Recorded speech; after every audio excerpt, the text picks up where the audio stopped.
안녕하세요. 오늘은 9월 24일입니다. 오늘 24일에 오늘도 10분을 사용하셔서 저와 함께 성경에 있는 사실과 영을 만지는 시간 되기 바랍니다.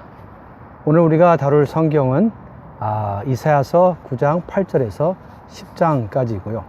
그리고 빌립보서 1장 12절에서 30절까지입니다. 우리가 9장을 앞에서 다뤘죠. 9장은 우리에게 그리스도에 대한 계시, 육체되심에 대한 계시를 언급하죠. 한 아기가 우리에게 낳고 한 아들이 우리에게 주신 바 되었는데 그는 전능하신 하나님이요 영존하신 아버지라는 한 아기와 한 아들에 대한 육체되심을 얘기하고 있습니다. 그리고 11장에서는 우리에게 그리스도의 놀라운 계시를 얘기하는데요. 내일 보겠지만 이것은 우리에게 이새의 뿌리에서 나온 한 싹과 또한 가지를 얘기하고 있습니다. 이것 또한 그리스도의 육체되심을 언급하고 있습니다. 자, 근데 9장과 11장 사이에 그리스도에 대한 뛰어난 계시와 계시 사이에 여기 10장에서는 하나님이 여호와의 심판을 얘기를 합니다. 누구에 대한 심판일까요? 여기서 말하는 심판은 이방 열국에 대한 심판이기도 하지만 또한 이스라엘에 대한 심판이기도 합니다. 이 말은 좀 강하죠. 열국에 대한 심판은 이해하는데 이스라엘까지도 심판하십니다. 제가 말씀드리는 것은 징계하는 것이 아니라 심판한다는 것입니다. 자, 그러면 이렇게 심판하는 이유에 대해서 좀 말씀을 드린다면 10장에 보면은 22절에 이런 말씀이 있습니다. 이스라엘이여 내 백성이 바다의 모래 같을지라도 남은 자만 돌아오리니 넘치는 공의로 파멸이 작정되었습니다. 자, 하나님의 택한 백성 이스라엘이 바다의 모래와 같이 많을지라도 하나님은 넘치는 분으로 넘치는 공의로 파멸을 작정했다고 말을 합니다. 자, 여기서 우리는 그 이유를 한번 살펴볼 필요가 있는데요. 솔로몬 왕 이후에 이스라엘 백성은 남과 북으로 나누어졌죠. 북이스라엘과 남유다죠.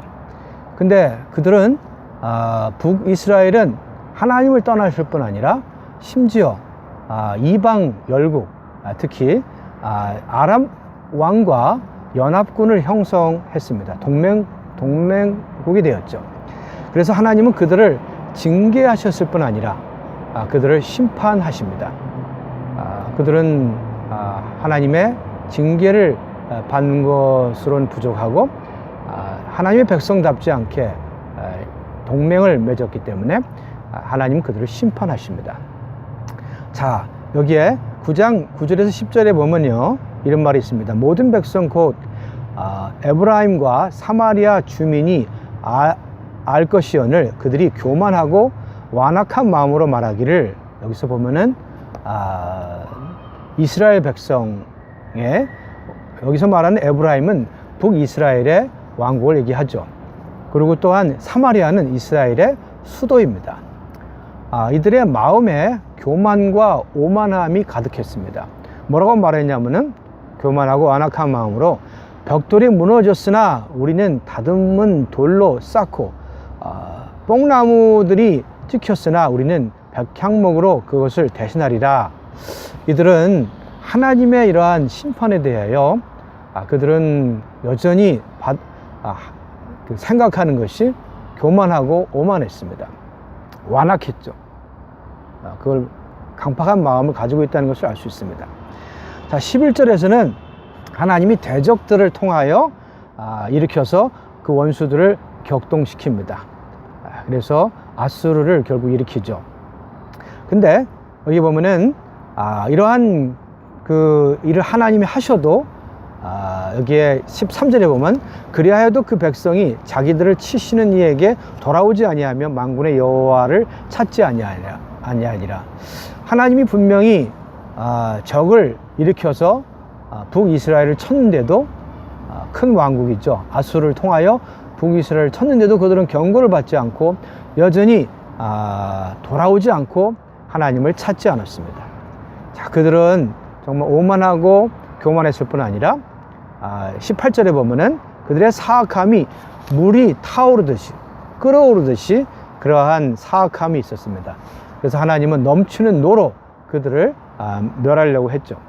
자, 10장에 보면은 1절에서 2절에 보면은 불의에 대하여 그들의 불의를 얘기하는데요.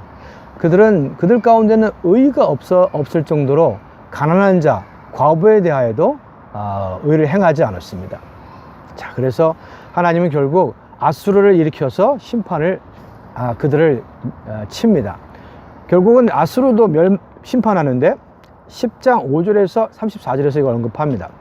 5절에 보면 아수르 사람은 여호와의 진노의 막대기라는 그러한 내용이 있습니다.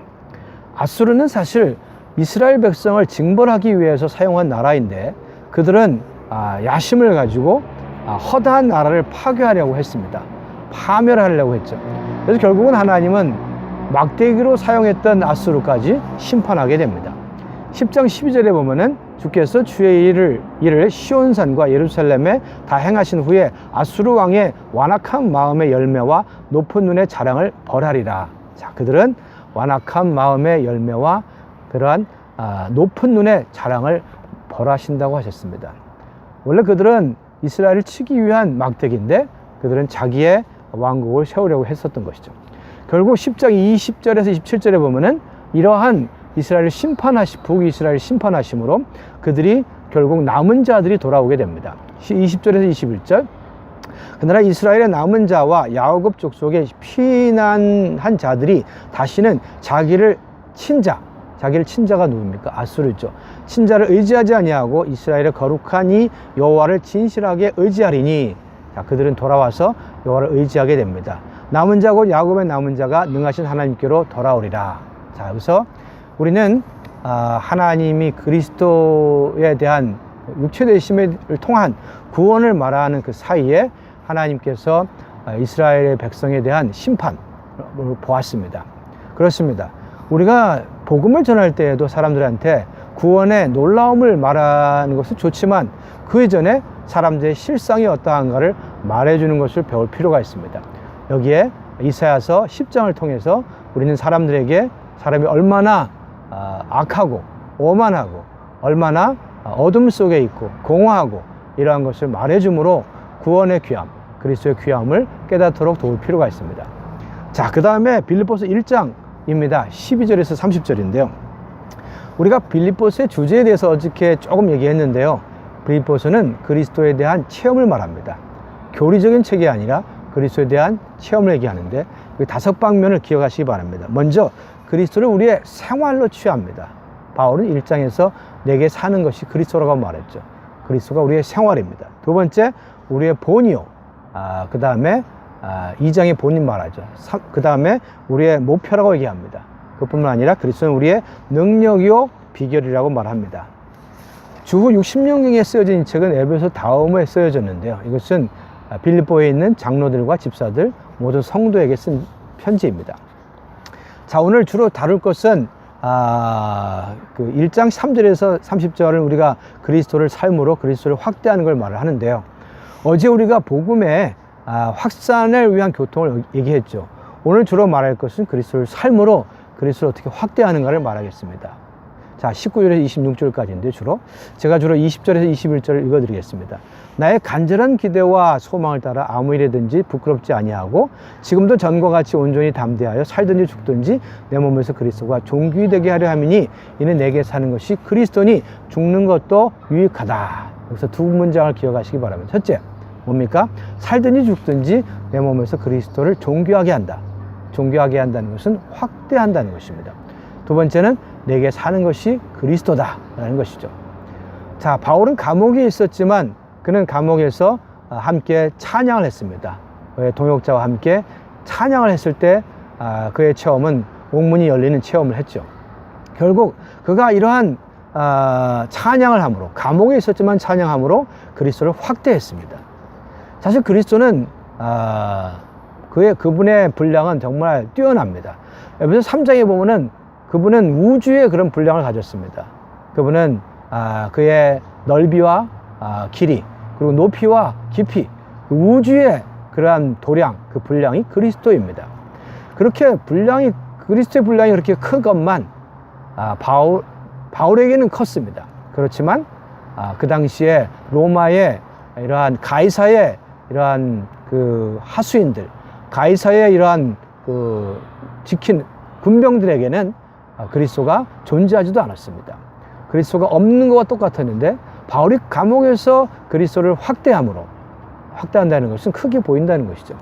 그리스도를 확대함으로 그 군병들이 그리스도를 보고 구원을 받았죠. 그뿐만 아니라 가이사의 이러한 권속 중에 몇몇도 구원을 받는 것을 빌립보서 4장 22절에서 볼 수 있습니다. 자, 여기서 우리는 어떠한 상황에서든지 감옥에 있는 상황에서도 그리스도를 확대하는 것을 우리가 배울 필요가 있습니다. 그러려면 어떻게 해야 합니까? 그러려면 여기 21절에서 말한 그리스도를 살아야 합니다. 그리스도를 산다는 것은 무엇입니까? 나의 어떠한 타고난 생명을 살지 않고 그리스도를 산다는 것이죠. 그래서 우리는 그리스도를 우리의 생명으로, 또한 그리스도를 우리의 인격으로 취함으로 그리스도를 확대할 수 있는 것입니다. 우리 일상생활에서, 직장이든 혹은 사람들과 왕래해서 혹은 가정에서 젊은 청년이 가정에서 그리스도를 확대한다면 아마 부모님들은 우리에게서 표현된 사랑, 우리에게서 표현된 인내, 그것을 보고 구원을 받을 것입니다. 자, 그래서 우리는 그리스도가 바울 안에 살았을 뿐 아니라 바울은 그가 사는 것이 그리스도라고 말했습니다. 우리가 때로는 죄를 짓지 않아도 모든 것이 순탄해도 우리가 그리스도를 확대하지 않을 수 있습니다. 왜 그렇습니까? 그리스도를 생명을 취하지 않고 그리스도를 인격으로 취하지 않으므로 우리는 그리스도를 확대하지 못할 수가 있습니다. 우리가 그리스도를 확대하도록 그리스도를 생명과 인격으로 취하는 하루 되기 바랍니다. 감사합니다.